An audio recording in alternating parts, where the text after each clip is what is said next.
자, 이건 진짜 비밀인데 제가 실제 사건에서 냈던 의견서를 살짝 공개를 하려고 하거든요.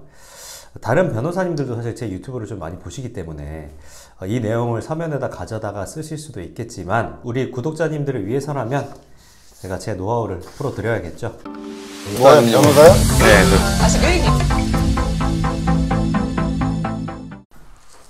안녕하세요. 11년차 형사 전문 변호사 안변입니다. 최근 제가 맡은 음주 측정 거부 사건에서 무죄가 나왔습니다.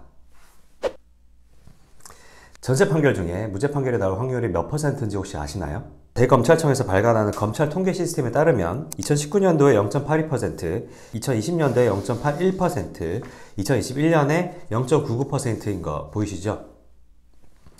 자, 음주 측정 거부는 말 그대로 경찰관이 음주 측정을 요구하였는데 정당한 이유 없이 응하지 않을 때를 처벌하는 규정을 말합니다. 자, 우리 법은 음주 측정 거부를 음주운전보다 죄질이 더 안 좋게 봐서 매우 중하게 처벌을 하고 있는데요. 일반 음주운전 같은 경우에는 혈중 알코올 농도 구간에 따라서 다르게 처벌을 하는데 최고 구간인 0.2 이상인 경우와 거의 비슷하게 처벌을 하고 있습니다. 음주 측정 거부를요. 자, 이렇게 극악의 난이도의 음주 측정 거부 사건, 제가 어떻게 무죄를 받아냈는지 그 비밀을 살짝 공개하고자 합니다. 자, 이건 진짜 비밀인데 제가 실제 사건에서 냈던 의견서를 살짝 공개를 하려고 하거든요.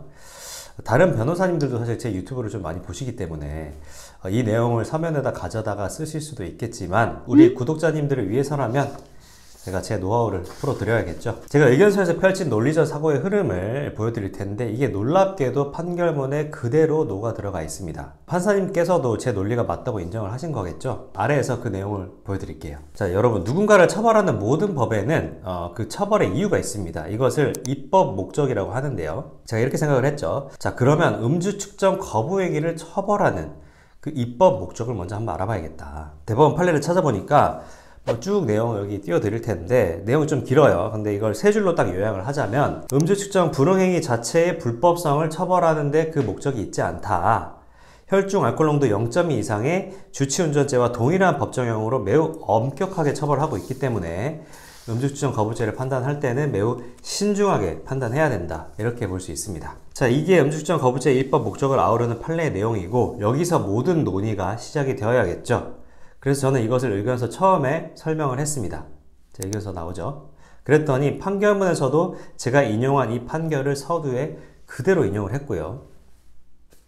대법원 2015 12월 24일 크리스마스 이브에 선고된 2013도 84 땡땡 판결, 이거 제가 의견서에도 인용을 했고 이거를 판결문에 이 판결을 그대로 인용을 했습니다. 위 판례 법리에서 음주 측정 거부죄에 대한 다양한 판례의 법리가 이제 파생이 되는데요. 여러분, 제가 퀴즈 하나 낼게요. 음주 측정 시 호흡기 측정이 있고 체열 측정이 있는 건 여러분들 다 알고 계시죠? 1번 호흡기 측정부터 먼저 하고 체열 측정이 가능하다.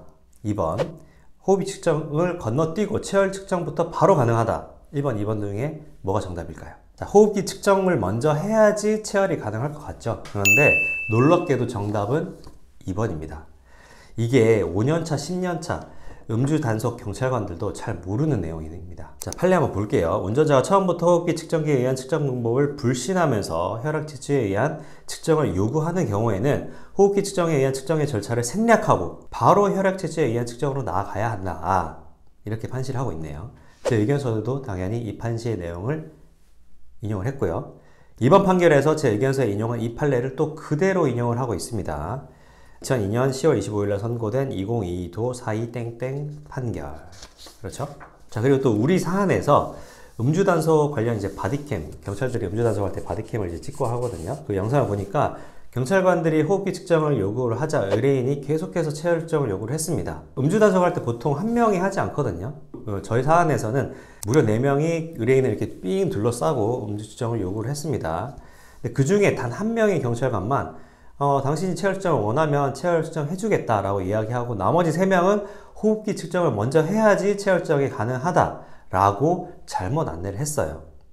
판결문 내용 나오죠. 자, 이렇게 단속 경찰관들이 초짜 경찰관들도 아닙니다. 다들 음주단속 경력이 한 5년, 10년씩 된 이런 분들인데 잘 모르고 계시더라고요. 특히 그나마 체열 측정이 바로 가능하다고 했던 분, 한 분이라고 했죠. 그분이 법원에서 증인으로 나왔어요. 그런데 제가 증인신문 시에 여러분들에게 아까 했던 그 질문을 똑같이 했습니다. 호흡기 측정을 먼저 하고 체열이 가능할까요? 아니면 이걸 건너뛰고 체력 측정부터 바로 가능할까요? 라고 물었는데 이분조차도 호흡기 측정을 일단 해야지 체열이 가능하다 이렇게 알고 계시더라고요. 이 말은 뭐다?